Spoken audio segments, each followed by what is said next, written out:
It is the All Caps Golf on CBS show. Of course, Players Week. Excited about it. Shane Bacon alongside Patrick McDonald, Johnson Wagner. We're going to recap what all that went down at Bay Hill. But before we do that, Patrick, I know boots on the ground there at Sawgrass. Had a chance the last couple of days to walk the golf course. I just wanted to come to you. You could give us some scuttlebutt, what people are saying, what the golf course looks like, all that stuff around the players. A lot of scuttlebutt, like too much scuttlebutt for my liking personally. It's kind of in your face at this point. Some chatter around tomorrow and Brian Rolapp kind of being a nothing burger coming up. That's kind of what's being pushed right now. As for the golf course, though, I was flabbergasted, to throw another long word at you, at how brown the 18th green was. That's kind of the first hole you see when you walk into property here, how brown it was. And then you walk through the rest of this golf course and following players around, even with wedges right now, there's a thud to these greens. And if you're out of the fairway or not playing out of the fairway, these wedges are running through these greens. So really firm and fast right here. I know we're unfortunately might be getting some rain here on Thursday, but the rough's up and it's sticking kind of straight up too. So I think this major push might produce maybe some major championship conditions, and I'm pumped. Hopefully this rain holds off on Thursday though.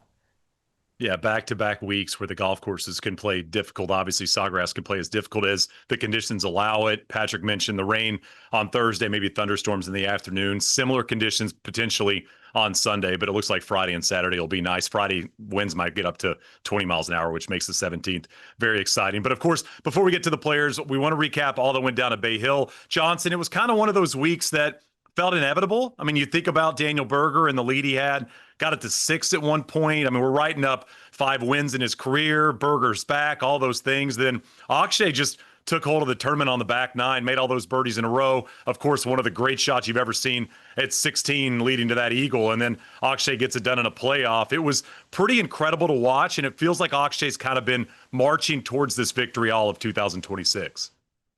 I mean, he has looked back to just Pebble Beach where he had the 54-hole lead, and his swing has been so unbelievably consistent under pressure. I love his little sawed-off action, and one of my favorite things about him is his ability to work the ball both directions, both off the tee and with his irons. Now, yes, he likes to traditionally hit a little baby cut, which goes right to left for the lefty, but he hit some beautiful shots into 18, playing it left to right, playing that draw in there. So Akshay was also, if you look back to the Players' Championship, last year, he was right there through 36 holes. He is a big game player. Last year at the beginning of the season, I did a little exercise and I said, I think to make a bold prediction, I thought Akshay Bhatia would have made the Ryder Cup last year. I know that didn't come true, but that's how much I think of this young man's game. And when you think about how old he is still, he's just in his early 20s and he's got 3 wins and they continue to get bigger. Barracuda, and then to the Valero Texas Open, and then to Bay Hill. He's not afraid to play in the wind.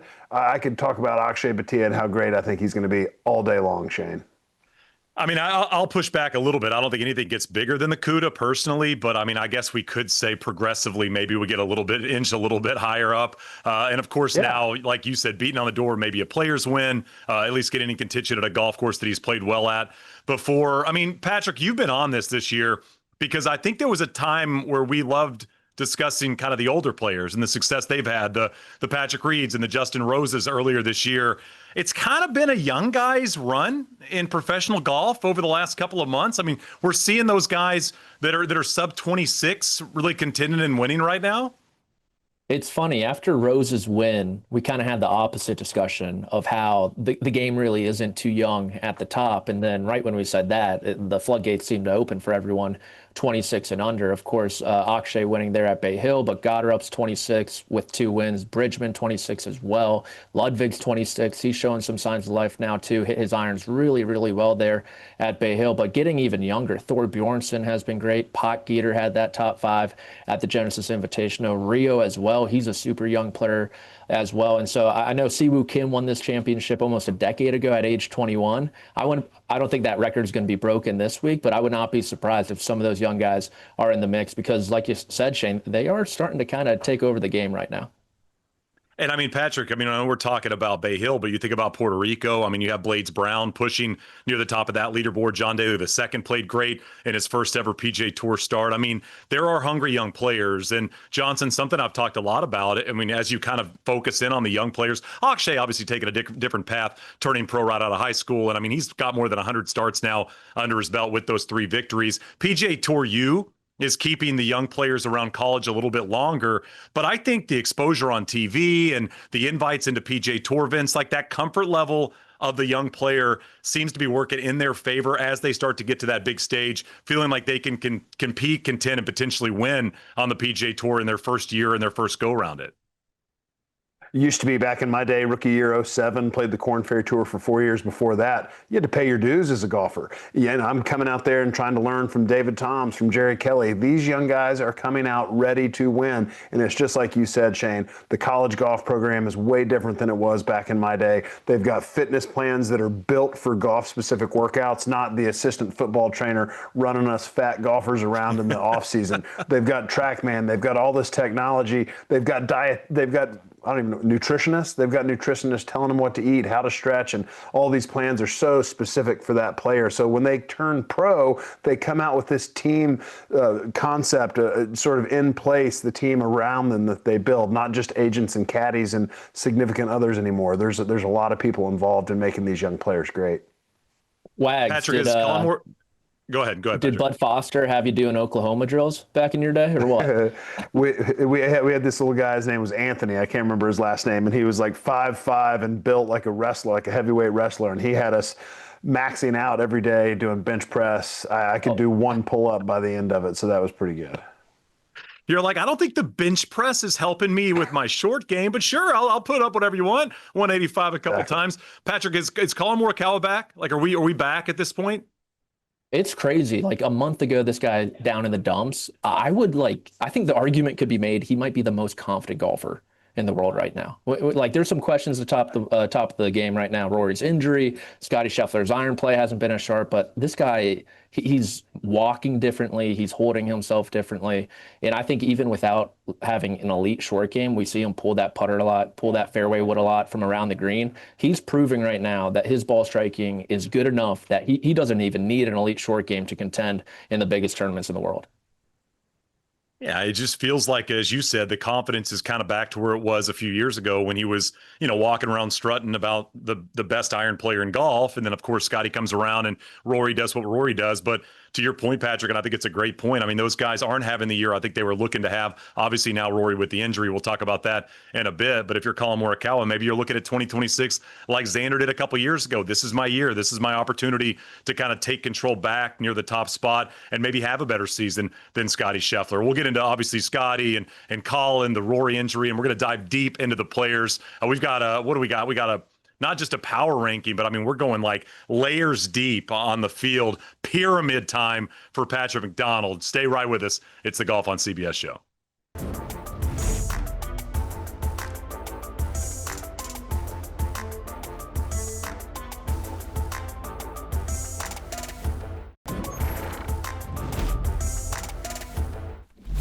Fellas, it is Players Week. Of course, we're looking ahead at the Masters upcoming. So what better time to talk about the Ryder Cup next year? I think that seems appropriate to dive into the 2027 Ryder Cup. We did have some news this week. Of course, Luke Donald getting named captain for the Europeans again. Patrick, I was thinking about kind of a coaching comp to Luke Donald, kind of cementing himself, if you will, as this European Ryder Cup captain that could potentially do something nobody's ever done in the 100-year history of the Ryder Cup, win 3 in a row as a captain. Is there some kind of Steve Kerr-like qualities to what Luke Donald has done? A guy that was a very good professional basketball player, not an all-star. I mean, I know Luke Donald was, former #1 golfer in the world, but I think Luke Donald's now legacy, if he wins a 3rd one next year at Adair Manor, I think the captaincy probably surpasses what we talk about in terms of Luke Donald as a golfer. Is that close to base, off base? Where are you at with that? I think that's close. I mean, just the Ryder Cup in general, even his playing career, he was sensational as a player. Remember Medina, he was world number one there, went toe to toe with Tiger down the stretch on 17, kind of hitting those iron shots back and forth in that match. I don't think there's been a player, at least in my lifetime, who the Ryder Cup has done more for, more than Luke Donald at this point, especially with potentially winning three in a row, being the first captain to do that, either American or European. Jacqueline obviously won two in a row and then retained the third, so kind of having that history on the horizon here. And so I know he was really, really good as a player, and he became world number one. But I think this just like this iteration of the Ryder Cup, the last handful of years, it just has grown exponentially. I feel like, and Donald being at the center of that, that kind of surpasses what he did in his career, I think, almost. Johnson, I think for a long time I was under the impression that the captains kind of mattered in the Ryder Cup. Obviously, we had the Tom Watson situation, years ago on the American side where that didn't go great. I know we obviously, a lot of this stuff is American, by the way, but I mean, the Corey Pavin, rain suit issue that happened. I mean, some of these things can pop up at times, but I kind of always felt like the captain maybe was a point or a point and a half here or there. I think Luke Donald has changed my mindset in that department. I think Luke Donald is worth as many points as you want to put on his plate in terms of how serious he takes this, how much time he puts into it, how it's kind of become his life as a golfer now. Has that changed the way you look at this event as well, considering the way Luke Donald has sank his teeth into this job? Yeah, I completely underappreciated the captain's role up until Bethpage last year is my first time covering the Ryder Cup, and you could see it. It was so clear. And that what he did in Rome, bringing back basically the same team, one Højgaard for another, and having the same captains around with Bjorn, Molinari, Olafable, like the seamless sort of unity, the way the Europeans, they do all these personality profiles. Working with Paul McGinley the last couple of years, he is still a big part of that European Ryder Cup captain selection and what they do. I just think they have this ability to pass it down from captain to captain that the U.S. team, I think, now is starting to have when you look at the assistants that we've had in sort of the line the last few times. And I think this is a really important Ryder Cup for Team USA, because if we lose this one, lose three straight to Luke, like the pressure that's going to start mounting when we come back to the U.S. in 29 is getting to be quite a bit. And when you look at potential U.S. captains,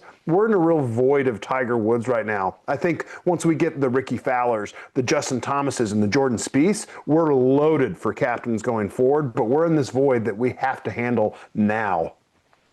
Yeah, Patrick, do you think if Luke wins next year, he gets the job again? I mean, considering what he's done, like, do you think he'd get a chance for four in a row? This is like all-time quarterback at recess at this point, if he's captain four times in a row. I think, I mean, it would kind of be almost poetic going back. I don't think so. I think he's done after. Okay. I think he takes the title and walks away. Well, I mean, the interesting part of this, and I mean, I've seen people talk about it, but I think the next up guys on the European side, almost all of those guys went to live. You think about the Paul Caseys and the Ian Poulters, the Sergio, for instance, like a lot of the guys that I think were going to now fill that role. Lee Westwood, I think, is a name as well that probably was in there. All of those guys went to live. And so that adds obviously another layer to who's next up on the European side. I mean, obviously the Americans are kind of wondering who's next, which brings me to my next question. Who do you feel like is going to be the captain on the American side, Johnson? Because not a lot of names have flown around. I mean, that's the interesting part is names have flown around that have done it. And I think there's some names that I think people want to see in that role in 2027.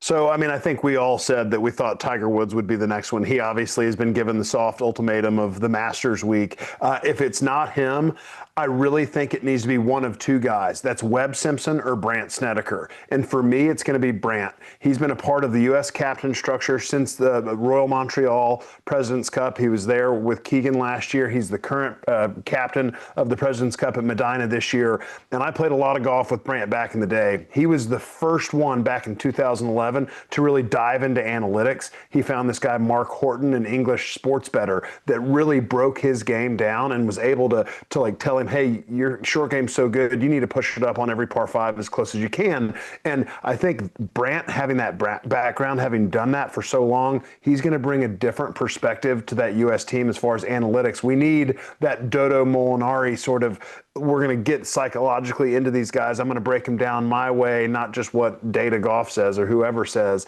And so I think Brandt would be an excellent candidate. Yeah, Patrick, you and I have the same name here, and it's somebody that obviously has done this before, but it's been a while. Paul Azinger was who you kind of think should be the captain upcoming. Why do you like that in terms of bringing Paul back after what? I mean, we're going to be near a 20-year break since he was the last captain. You go ahead, Shane. You've worked with the man before. I want to hear what you think about Zinger. He kind of bleeds red, white, and blue. I mean, he's obsessed with the Ryder Cup. I think it was so important the way he kind of changed the mentality of how to put people together in the right spots. I mean, he took a team that I think a lot of people didn't think really had a chance on the American side and made them superstars, made them feel confident, made the belief like within the kind of the pod system that he put together on the American side. I just think Paul, my only problem in terms of putting Paul in that position is, does he still have that level of relationship with the younger players like he did back in 08? I think that's the only hesitation I would have. But I think Paul would likely say yes in the right circumstance. And I think he's somebody that fires people up. Like, you want to run through a wall working alongside Paul Azinger.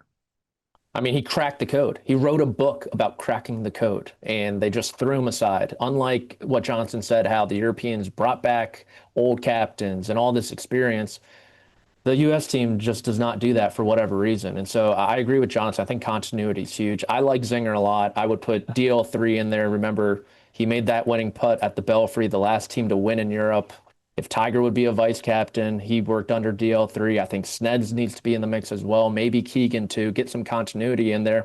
And then the names of Johnson that he just mentioned, of these JT, Spieth, Ricky, if these guys aren't on the team, I would bring them out too in a leadership role. I think if they're willing to do that, they need to kind of get that experience, and we need that continuity. It's crazy. We have this luxury of the President's Cup, and there's just never seems to be enough continuity between those two. And so I'm totally with you, Johnson. Snedeker needs to be involved in a major way somehow, given his role with the President's Cup too.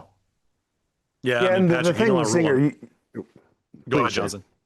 No. No, it's just Zinger. How has Zinger not been an assistant captain since 2008? I don't. I was watching Thomas Bjorn and Jose Murillo Olazabal walking the fairways in the Ryder Cup in competition, talking to the young guys. That's where Zinger needs to be. He would be so valuable to whatever captain it is, and they just continue to not bring him back. Yeah, it is wild. My rule, Patrick, is you should have to play on a President's Cup team before you play on a Ryder Cup team. If you're an American player, let's get that experience. Let's feel what it's like being in those rooms and then move on. I think the benefit of that President's Cup is something that the American side could lean way more into than they do at this point. But enough Ryder Cup talk. Let's dive into the players after the break. We're going to talk TPC Sawgrass, the golf course, all that's expected, plus obviously a big press conference coming our way on Wednesday.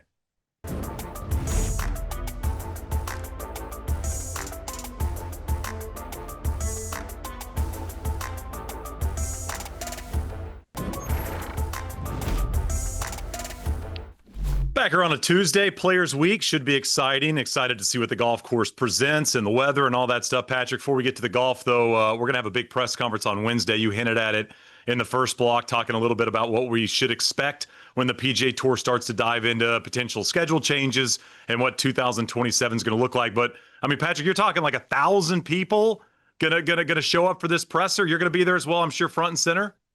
That's what I'm hearing on the street at Tour HQ, not here on the Players Championship at TPC Sawgrass. They're bussing over the media. I know some of the old school writers are a little grumpy about that, not being in their routines, having to trek over there and probably get stuck in a little bit of traffic. They can walk, though. It's only like 10, 15 minutes.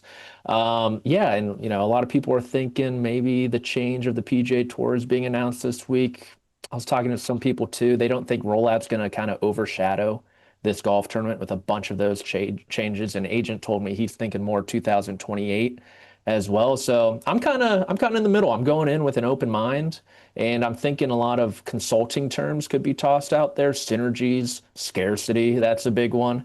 And I'm excited. I'm feeling like State of the Union vibes, Shane. A lot of standing up and clapping for what this guy's about to say. Half the room just sitting down, pumping. Half the room standing. Love it. I love it. I mean, I'm really into that. I hope there's some players there as well. Maybe they get filled in on what's going on. Johnson, I mean, I think if you're a golf fan, I think there's been this push and this hope of some changes to the schedule. And I mean, I think we all looked at 2027 as maybe when that was going to happen. It does make sense if they don't want to completely overhaul everything with sponsorships. And I mean, you go from changing the schedule, it feels like every single year, to now a total overhaul. I mean, that could push some smaller events out, and that could make professional golf look totally different than what we've seen in the past. I probably agree with Patrick a little bit that it's going to be 2028. I think it's too soon I mean, you've got your 3Ms and John Deere's and all these events that have re-upped their stuff. And I mean, TV contracts go through 2029 as well. So I think it's really hard for the massive changes that everybody's hoping to make it happen in 2027. But I do think, from what I've heard, I do think there's going to be somewhat of an outline given of what that, whenever it is, if it's a 29 or 27, there's going to be an outline of what that schedule is going to look like. And I've gotten the chance to spend a little bit of time with Brian Rolapp in the last month. I've been around him on 2 different occasions, and I wanted to not like him at first, but I think he's amazing. He's really well spoken. He's passionate about this. He cares. I think he's got the direction of the PGA Tour and what's best for the entire membership in the forefront of his mind. And I also was with Jay Monahan, and I didn't know how those two got along. And Jay Monahan says he is so happy that Brian Rolapp is there. They've got a great working relationship. I haven't seen Jay Monahan look this good and feel this good in probably 5 years. So I'm happy about what's coming tomorrow. I can't wait to watch. And Patrick also wanted to get the temperature on the 5th major talk on site. I mean, this has been a big push this year, even in the advertising. I mean, we always do this, you know, and you and I've talked about it plenty of times over the last couple of years. The idea that this is a 5th major. Is there signage out there about this being major? I mean, it feels like you've talked about the golf course, but it feels like that's something that's pushed, if you will, from the PGA Tour. Oh man, these guys are so sick of the leading questions being asked by the media about that talking point right now. I know JT was asked one. He was kind of like, I'm not going to give you the answer that you're looking for right now. And then Brooks Koepka this morning was asked one as well. It was like, what does this championship like mean to you? What is this championship? He's like, it's the Players' Championship. So if Brooks is flying at full flight with answers like that right now, he's 100% back if he's being a little heady with the media. But I think it's much more manufactured from the outside, and a good talking point for us. I think the players realize like it's kind of just the players, right? It's something completely on its own. It's not really a PGA Tour event. It's a step above that, but still a step below the major championships. I think I still go back to the Phil tweet about this when he said, I've won it. It's not a major. I mean, I just, for whatever reason, that really made me laugh. And Phil Mickelson, I wouldn't say he's hitting a lot of homers on the Twitter app right now. So seeing that.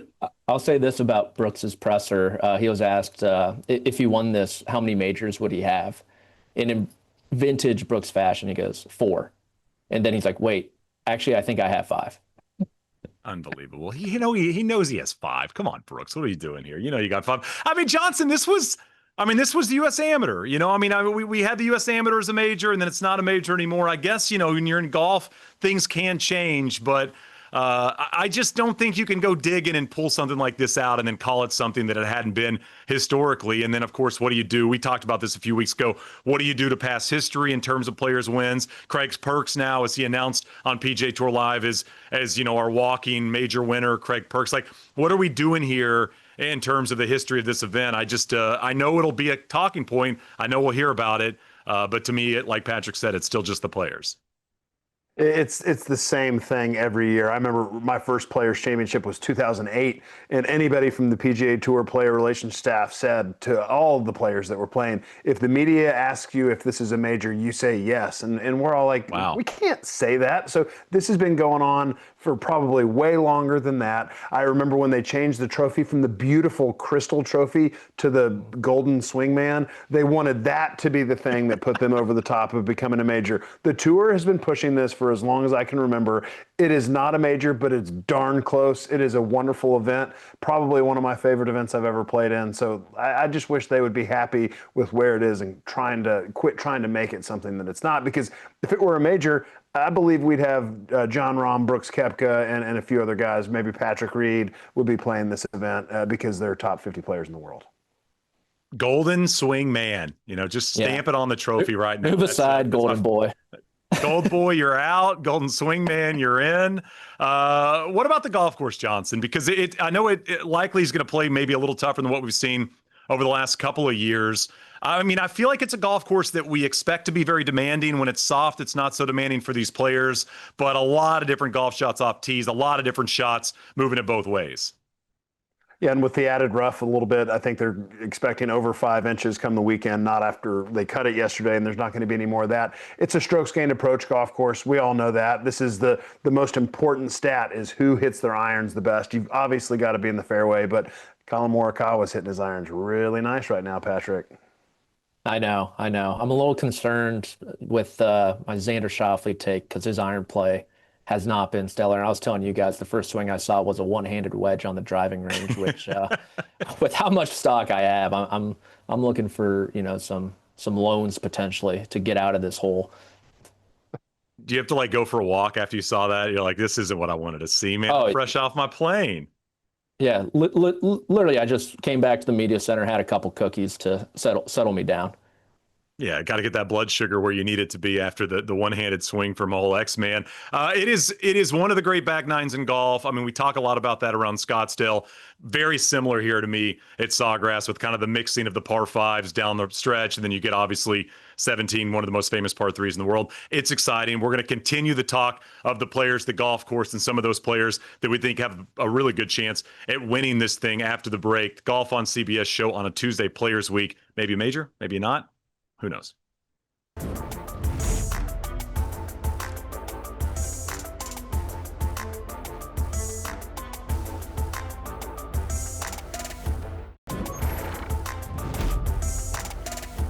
Back here on the Golf on CBS show, Shane Bacon, Patrick McDonald, Johnson Wagner. Fellas, two of the biggest names in golf. I think two of the highest betting favorites this week at the Players. Two guys that have won this event 2 times, and I feel like question marks about both of them. Patrick, who are you more worried about, Scottie Scheffler with his game or Rory in the back?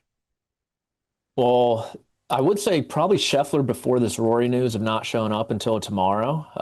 But at least with my experience with back spasms, I think I had one once, and it kind of just goes away. You guys are a little bit older, so I feel like you might have a little more experience than me in that department, so you can touch on that. I will say about Scheffler in his iron play. I went back to 23 leading into the Players' Championship. He was plus 1.31 strokes gain approach per round. In 24, he was plus 1.45 strokes gain approach per round. Right now, he is plus 0.31. That is more than a stroke worse than what he was. These were on Data Golf. And so Johnson just laid it out for us. It's a second shot golf course, Johnson. And right now, Scottie Scheffler's second shot doesn't look like his typical second shot. No, it definitely is not his typical second shot. And I just look back to that tee shot on 14, the par 3 at Bay Hill last week when he pulled it into that palm tree and had to take basically a lost ball, go back to the tee box. Like, that is not something that we've seen out of him. And it's been happening time and time again through the West Coast, and now, rearing its ugly head at Bay Hill, and then rinsing it on 18 and showing that frustration that I think Ted Scott spoke so well about. He's like, yeah, I'll come work for you, but I don't want this hothead anymore. And Scottie throwing that ball into the pond on 18 in front of a huge crowd at Bay Hill, where he's a 2-time winner. I think it's getting under his skin a little bit. Plus, the issues with trying to switch to that new driver is presenting him. His driving's not. I mean, it's still been good, but you never want to put a new driver in play at TPC Sawgrass, and he was hitting a bunch of different drivers on the range earlier this morning. Yeah, I mean, he's a guy, that I think the frustration comes from when the thing that you can lean on isn't there. And I mean, that's been, and we've talked so much about the iron play. I mean, leading the PGA Tour in that department each of the last 3 seasons. And obviously right now, what is he, Patrick, 52nd or 53rd in terms of strokes gained approach? I mean, it's not that he's fallen off a little bit. I mean, this is a massive, drop off in terms of the dominant factor of why he's so good at golf outside of the mind and outside of the improved putting. It was that he had 8 to 9 good chances at birdie every single round of golf he'd play. And right now, the distance control seems off, the iron play seems off, and obviously that's going to start frustrating you. And I think he's such a routine guy, too. Like, when Scheffler has struggled, these past handful of years, it's because, okay, he didn't show up to a tournament till like Tuesday because he just won the tournament prior and he was gassed, something like that. And I wonder if he's putting so much work into his ball striking that his practice routine is even thrown off a little bit more compared to what it has been these last 3 years, because he's had the luxury of having that dialed in. Obviously, there's been some tournaments like the U.S. Open. He wasn't really happy at Oakmont where his ball striking was, and even the PGA Championship at some point too. But I'm curious if maybe there's like added time there and some of that routine's thrown off a little bit. I'm probably just looking into things. This guy still finished inside the top 25 at the Arnold Palmer Invitational with his C- game, if that. But I know he's just such a routine guy, and I'm curious if that changed at all with how he's striking the golf ball right now. Well, Johnson, what about Rory? What are your thoughts? Well, the drivers that Scotty's hitting, he's hitting probably 5 to 10 times more drivers than he normally would be. So that's a lot of extra swings. But Rory's back is concerning, Shane. Sorry I interrupted you again. Rory's back is watching him walk off the driving range and leave Bay Hill the way he did on that's concerning to me, and that's something with when you swing as fast as he does and you have that kind of torque and that kind of rotation in your backswing, that's not something that goes away quick. Hopefully some dry needling or whatever he's getting done it'll help out, but it's concerning showing up on Wednesday. I would say it's almost 60-40 that he doesn't show up at all and withdraws from the tournament right now. Yeah, I mean, I think if you're Rory, I mean, obviously with Augusta upcoming, I mean, you're talking about the biggest defense of his career. And I mean, a lot of focus on what he does and trying to, go back to back and, Champions Dinner and all that stuff. I mean, that's the priority right now for Rory. He's won this event 2 times. I know he's the defending champion at the Players, but I'm assuming in terms of the health, the focus is in a few weeks at the Masters, maybe if he's not 100%. And so, I mean, I think we talked about this a moment ago, Patrick, but it feels like it opens the door. I mean, the 2 guys that have won this event, combined 4 times at an event that there is no consistency at. I mean, the Morikawas, the Goddard-ups, I mean, guys like Bridgman, there just feels like when those 2 guys aren't around, potentially fully healthy or not playing great golf, that door's open to so many people at an unpredictable golf course. Yeah, it's going to be a lot of fun, I think. I think what you said about Morikawa and kind of the Red Sea parting for him with McIlroy on one side, Scheffler on the other, like he has a real chance to walk through this. And he's kind of mirroring Rory's 2025, right? Winning Pebble, playing really good golf at Bay Hill, the Genesis Invitational. And I stick to it. I think he's the most confident golfer in the world right now. And if you asked him that, I think he would say that too. And that's honestly the only person who matters when he's answering that question. And so I'm really looking forward to this. I think the last 11 signature events have produced 11 different winners. Obviously, this is not a signature event, but you're seeing kind of this parity right now in the game that is really exciting for golf fans. I mean, who would have thought a Daniel Berger, Akshay Bhatia duel would have happened last week down the stretch? And so I think you're right, Shane. There is a chance for maybe an outside winner, but still these not relatively unknown guys, but these new up-and-comers are going to have a big say in this tournament, like a Goddard, like a Bridgman, like you mentioned, who are playing some of the best golf in the world. Johnson, is there any opportunity here for our guy Jordan Spieth? I know he hadn't had a great record at the Players, but he's kind of putting together a couple of decent finishes, solid finishes just outside the top 10, I believe, in his last 2 starts. Like, are we sleeping on him, or is this not a great golf course for Jordan? It's not a great golf course. He the last 2 weeks at Riv, he finished T12 and then T11 last week at Bay Hill. It's positive signs. And I was having this conversation with a friend earlier today. I'm not bullish on him this week, but I do think when you look at Valspar, where he's had success, Houston or San Antonio, I'm not sure exactly where he's going to play, where he's had success in both of those events. I think we're seeing signs of positivity going into Augusta, but no, I mean, T4 in his first appearance at the Players Championship, he's missed 6 of cuts. Unfortunately, I do not have Spieth on my, what'd you do, Patrick, pyramid? Fabre. Get the pyramid. The Illuminati's watching. It's like Jay-Z in this Golf on CBS show.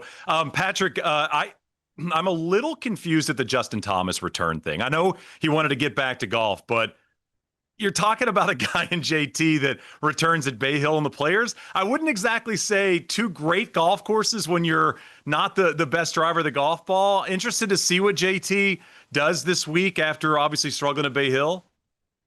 Xander Schauffele did the same thing last year too. He came back Bay Hill and then Players and then kind of found something at Valspar. JT mentioned yesterday that he was actually like good to play Genesis week and Pebble, but just wanted to express some caution.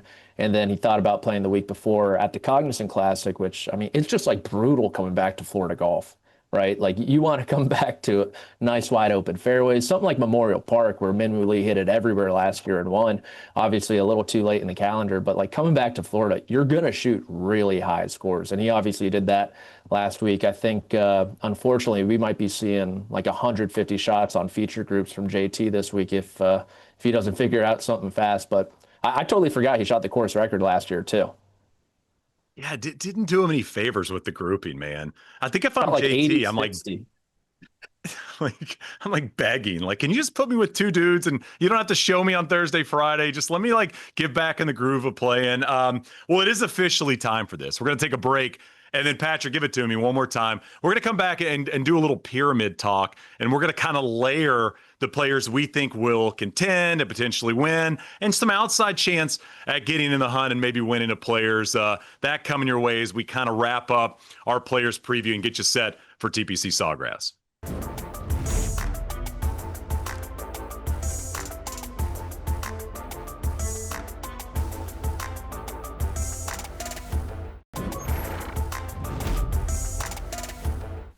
I feel like it's kind of the shape of sports takes these days, the pyramid. It seems to be more popular. We're seeing more people dive into a good old pyramid. Patrick, this was one of your ideas. Can you explain to Johnson and I exactly what the pyramid's about and what we're about to embark on? Well, you just have levels, right? We could have kind of inverted it and gone funnel if we really wanted to and wanted to be a little bit different. I think a rhombus could be in our future too if you guys are down. But just think about it. One guy on top, probably your winner, two contenders below, 3, 4, and so forth. I think we only did 4 levels today. And hopefully, as this continues to gain popularity, both the show and this segment, we could go as far as we want. We could pyramid the whole field at one point. I wouldn't be surprised if that happens come the Masters.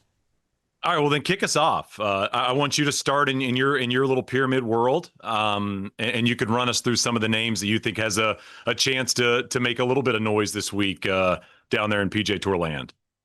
So 2 years ago to this tournament, I made the proclamation that Russell Henley was a top 10 player in the world, and I got laughed off the streets. People were pointing at me, making fun of me, just random strangers coming up to me in the street calling me an idiot. Were you like on the street walking or what?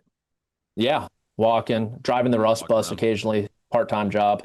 Yeah. You know how it goes. And lo and behold, this guy's a top 10 player in the world right now, and top 10 players win the Players' Championship. So Russell Henley is at the top of my pyramid. It's not Scottie Scheffler. It's not Rory McIlroy. And those two aren't even on the second level. Look at this beautiful graphic we have made. Colin Morikawa, Johnson Wagner has been singing his praises. How could he not be on the second layer? Hideki Matsuyama feels like he either contends here or he completely misses the cut. Obviously, the winner here in 2020 as well. So he has that nice little feather in his cap. And then question marks with Scheffler and Rory in the third level. Expect them to contend if they play. Even Scheffler's C game, you think he's going to finish inside the top 15, top 10. Rory, does he even show up? Cameron Young is driving the golf ball great. And then the final level, Ricky Fowler's playing like a top 20 player in the world right now. We know he's obviously won this golf tournament in a different month, but still he's won here. Siwoo Kim from tee to green's an absolute menace. Xander, I'm just too deep at this point. I had to throw him on. I probably would have put Ludwig or someone else there, but I have to at this point. And then Tommy Fleetwood didn't play great at Bay Hill, but I think I needed to fit him somewhere, so I threw him in there as well. So Henley's your guy. I mean, is that your pick? Is yes. that's he's winning. Where you're leaning into? Okay, he's winning by 4 strokes. Be a Players' probably. Championship.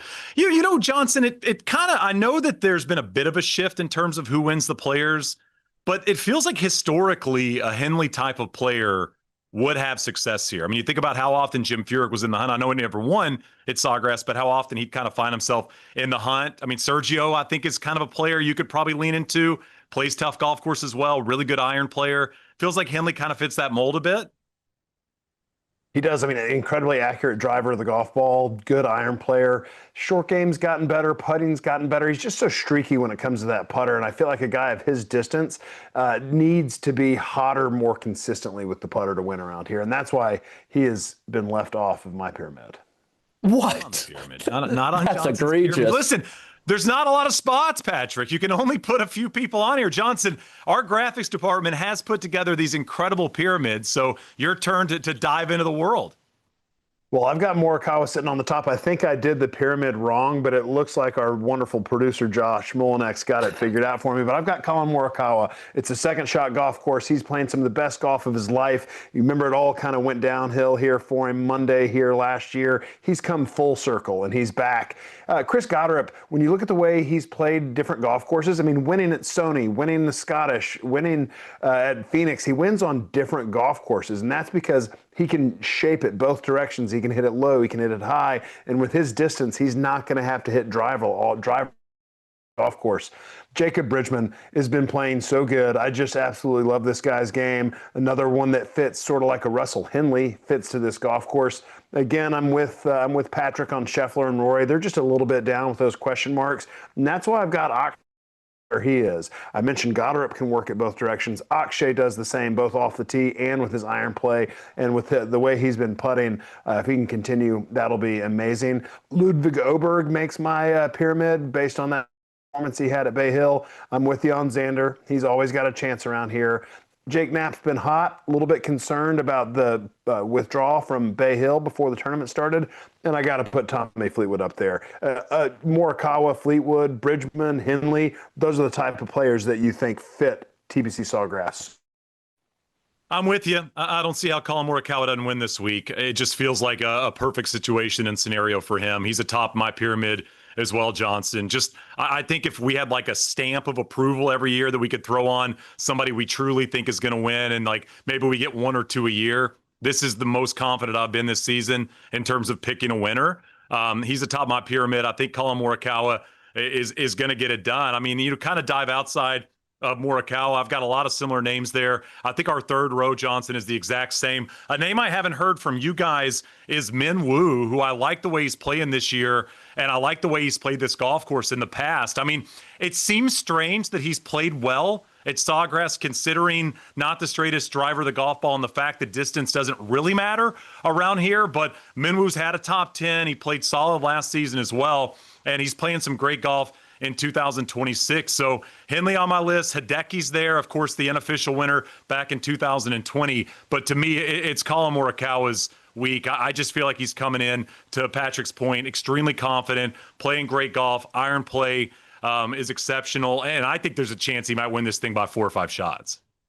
Wow. Let's 4 or 5. Go. Jeez Louise, Shane. Yeah, I'm into it. I'm into it. I mean, I was a pretty big doubter of this guy, Patrick. You know that. I mean, Oh, yeah. I would kind of scoff a bit at Morikawa. When are you going to get back into this? Are you still a top 10 player in the world? I think he's flipped the script, man. I mean, I just think the way he's going about his business this season feels like a different player, feels like the player from, 3 or 4 years ago when it felt like he was contending in every major, and he's on that run right now. He's played great at Augusta.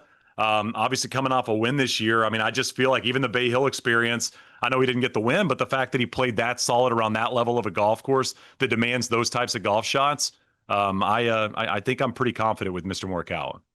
If he was a 1 out of 10 on the scale of like likability and where he was as a golfer at this point last year, remember, this was like kind of the point where he was mad at the media for not following him to the autograph zone, where he was signing autographs after his loss, and to now he was just a completely different person, I think. And he mentioned how his kind of trajectory this year. It's a reminder, like one swing thought, one feel, one moment for these guys. That's all it takes for them to return to the top of their game. Johnson, how was your career at 17?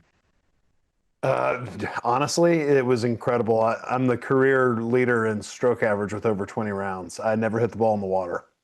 What? Really? You've been holding out on us? Never in the water. Well, never in the water. I mean, not in competition in the Players' Championship. And as bad as I know I told you I was at the Bear Trap, it feels good. I'm glad you asked that question, because it is one thing I can hang my hat on around Sawgrass.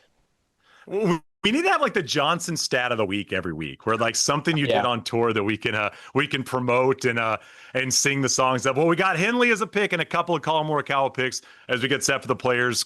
Golf on TV all day. Should be an exciting few days. Patrick, have some fun down there. Don't sweat too much. Johnson, I know the golf game is dialed right now. Hopefully you get out on the golf course a bit. I'm going to try to play on Friday as well. Of course, you can catch our show on YouTube anytime you want. It's up there right after we get done with this, and that's the upcoming PGA Tour schedule as we inch closer and closer to the Masters. But one of the great weeks of the year in professional golf. Excited for little players.